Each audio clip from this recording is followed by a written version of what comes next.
Buenos días, soy Ana Teresa Buitrago López, residente de primer año de Anestesiología y Reanimación en el Hospital Universitario Torres Cárdenas, y vamos a hablar de los cuidados por resucitación. Para ello, he utilizado la Guía Europea de Resucitación de 2021.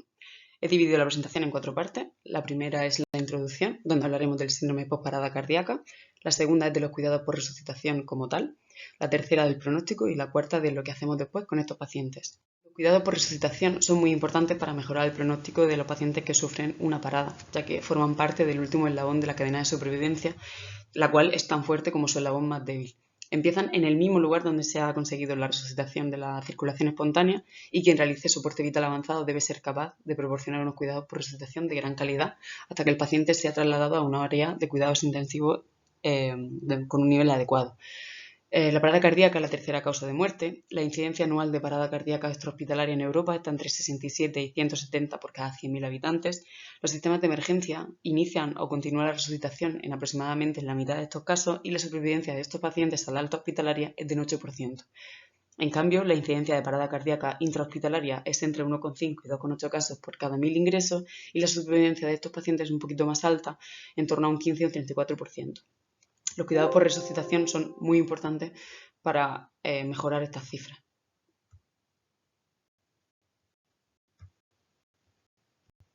Parada están encaminados a identificar y tratar la causa de la parada y evaluar y manejar el síndrome postparada, que comprende la lesión cerebral, la disfunción miocárdica, la respuesta sistémica por isquemia-reperfusión y la propia patología precipitante de la parada. Es el conjunto de eventos bioquímicos y celulares consecutivos al retorno a la circulación espontánea, que se producen como consecuencia de la aplicación de maniobras RCP efectivas.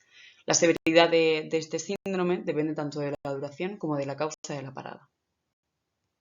A continuación, vamos a ir desgranando el esquema de la European Resuscitation Council de 2021.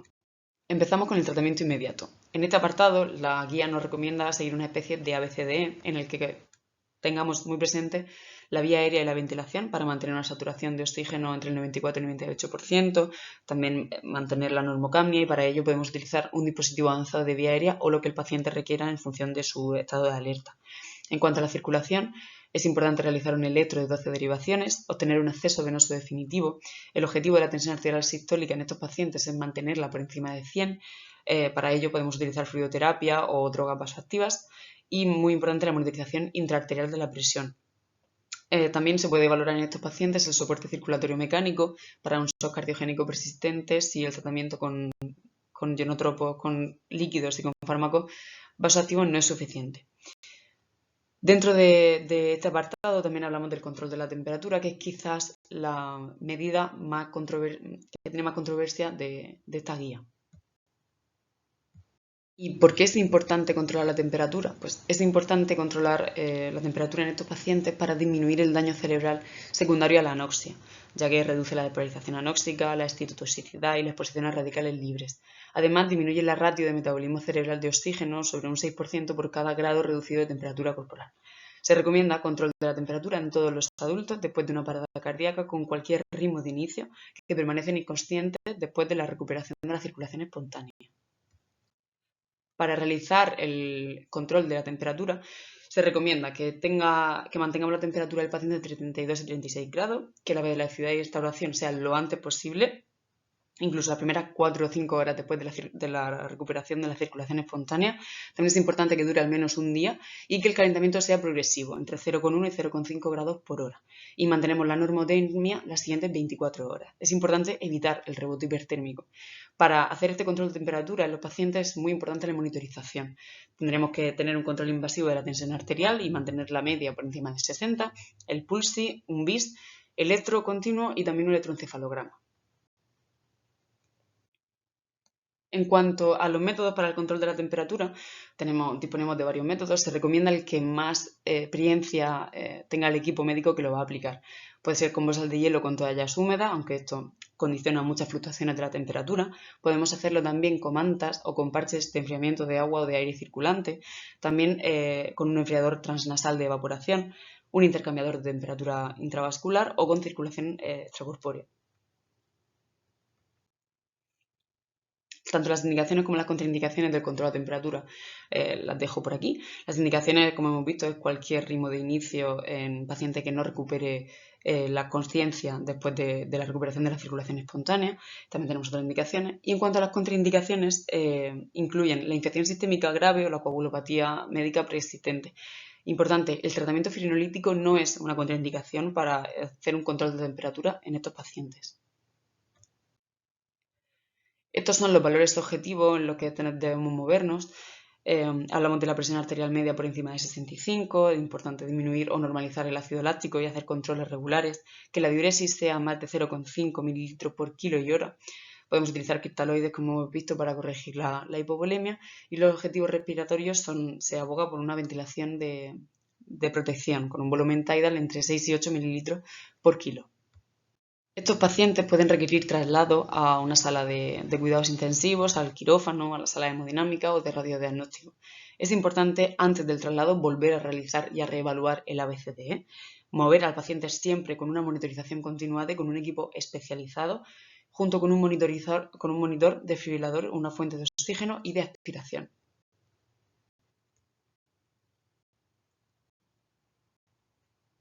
En el apartado de diagnóstico es muy importante discernir en la probable causa de la parada que ha sufrido el paciente. Si la probable causa es cardíaca, le hacemos un electrocardiograma. Si hay alteraciones del segmento ST, directamente el paciente podemos pasarlo a una angiografía coronaria o una ICP.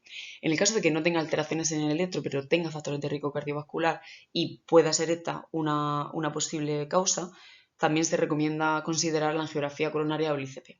En el caso de que no sea probable causa cardíaca, podríamos optar por hacer el TAC craneal o el angioTAC pulmonar. En el caso de que tengamos la causa de la parada cardíaca, ingresamos al paciente en UCI en una unidad de cuidados intensivos y pasamos al siguiente apartado.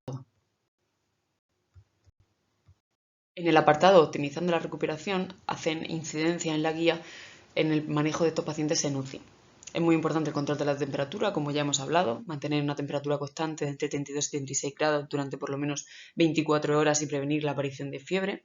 Importante mantener la normocapnia y la normoxemia con la ventilación protectora, con los valores objetivos que ya hemos comentado, evitar la hipotensión, hacer una ecocardiografía, mantener la euglucemia, y hay unas pequeñas actualizaciones que vamos a comentar. En el diagnóstico y manejo de los eventos comiciales es muy importante en estos pacientes, ya que las convulsiones aumentan la tasa metabólica cerebral y la lesión cerebral y se dan hasta en un tercio de estos pacientes. Entonces, no se recomienda el tratamiento profiláctico de las convulsiones de manera rutinaria y el tratamiento de primera línea se utiliza levetiracetam o valproato de sodio. También es importante demorar las valoraciones pronósticas hasta pasadas 72 horas y más adelante vamos a ver por qué. Tenemos que considerar el implante de un desfibrilador automático en el caso de los pacientes resucitados después de una arritmia ventricular después de 24 y 48 horas. También nos actualiza acerca de la prevención de las úlceras por presión, de la importancia de no poner antibiótico profiláctico a estos pacientes de manera regular y tampoco utilizar relajantes neuromusculares de manera estándar.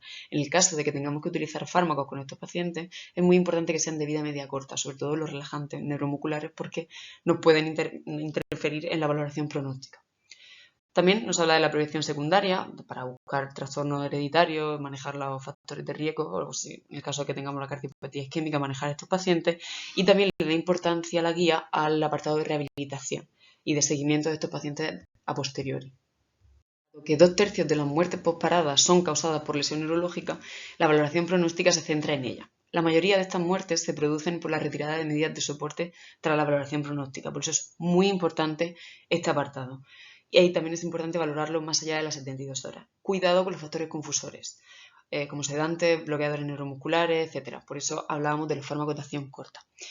Entonces, este es el esquema que nos trae la guía de 2021, en el que tenemos la resucitación de la parada cardíaca, el manejo controlado de la temperatura, y el paciente permanece consciente con un glauco de motor menor o igual a 3 a las 72 horas, habiendo descartado los factores confusores, y es importante que veamos al menos 2 de los siguientes para hablar de un probable mal pronóstico, como son la ausencia de reflejos pupilar y corneal después de 72 horas, la ausencia bilateral de la sonda de los potenciales somatosensoriales N20, un electroencefalograma que sea altamente maligno después de 24 horas de la resucitación de la recuperación espontánea, la enolasa neuroespecífica más de 60 en sangre a las 48 horas o las 72 horas, que el paciente mantenga un estatus mioclónico o una lesión anóxica difusa extensa cerebral en el TAC o la resonancia magnética.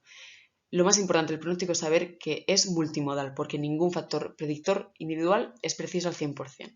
Y es muy importante que los factores pronósticos vayan y remen, digamos, en la misma dirección. Hablamos de multimodalidad porque combinamos tanto la neurofisiología como la evaluación clínica, que sigue siendo el parámetro más importante. También podemos utilizar técnicas de imagen o biomarcadores, como es la enolasa neuronal específica. Es muy importante hacer medidas seriadas de esta enzima, ya que es independiente de la sedación y unos valores crecientes de esta enzima por encima de 60 nos puede indicar un mal pronóstico. Este es otro esquema que nos habla de la estrategia de pronóstico que podemos realizar en estos pacientes. Como vemos en los días 1 y 2 tenemos la parada cardíaca y la recuperación de la circulación espontánea, el control de la temperatura y el recalentamiento de estos pacientes. Se evalúa a las 72 horas, como hemos visto, el pronóstico. Muy importante excluir los factores de confusión, particularmente la sedación que pueda quedar a estos pacientes o el uso de los fármacos, los relajantes neuromusculares. El paciente continúa inconsciente con un motor 1 o 2 a las 72 horas después de la recuperación de la circulación espontánea y evaluamos la presencia de uno o ambos de los siguientes, como son el reflejo pupilar y corneal, que hemos dicho que la parte clínica es muy importante para el pronóstico, o la ausencia bilateral de la onda N20 en los potenciales somatosensoriales evocados. En el caso de que no tengamos ninguno de estos dos, se puede considerar que el paciente va a tener un mal pronóstico. Y en el caso de que sí que presente alguno de ellos, tenemos que esperar al menos 24 horas para reevaluar. En lo que veremos dos o más de los siguientes, como son el estatus mioclónico, menor de 48 horas después de la recuperación de la circulación espontánea, que tenga altos niveles de enolasa neuronal específica, un paroxismo o una supresión reactiva o un estatus epiléptico en el electroencefalograma, o bien una lesión anóxica difusa en el TAC o la resonancia magnética cerebral. En el caso de que presente dos o más de los siguientes, se supone un mal pronóstico. En el caso de que no, es importante realizar reevaluaciones. Y hablamos de multimodalidad por eso, porque todos los parámetros tienen que ir en la misma dirección. Una vez hemos aplicado unos cuidados por resucitación de calidad, pueden ocurrir dos situaciones. Y es que el paciente se recupere, y hablemos del apartado de rehabilitación, o que no. En el caso de que el paciente se recupere, la guía nos propone una actualización en este caso. Y es que da importancia a la realización de evaluaciones funcionales, tanto de la discapacidad física como no física de estos pacientes, a la alta hospitalaria, para identificar las necesidades de rehabilitación temprana y derivar a la especialidad que requiera si es necesario. También es importante y es novedoso el seguimiento que se hace de los supervivientes durante los siguientes 3 meses después de la alta hospitalaria, tanto para ver problemas cognitivos como problemas emocionales y fatiga, y también proporcionar información o apoyo tanto a los supervivientes como a sus familiares. En el caso de que el paciente no vaya bien y valoremos la retirada de la terapia de soporte vital, es importante valorar la posibilidad de que este paciente sea un donante de órgano. Para ello es muy importante todos los factores pronósticos que hemos visto, evaluar bien la lesión cerebral, valorar la edad, las comorbilidades del paciente, la función general de los órganos y, por supuesto, tomar una decisión consensuada con la familia. Como conclusiones, después de la parada cardíaca es muy importante saber que la recuperación de la circulación espontánea solo es el principio de la resucitación continuada. La calidad de los cuidados por resucitación influyen significativamente en el pronóstico final del paciente. Estos pacientes requieren una monitorización apropiada, un traslado seguro al área de cuidados críticos y un soporte vital continuado, y es muy importante la estrategia multimodal de neuropronóstico para aquellos pacientes que persisten en coma después de una parada cardíaca. Esta es la bibliografía que he utilizado para elaborar esta presentación y nos vemos en la próxima.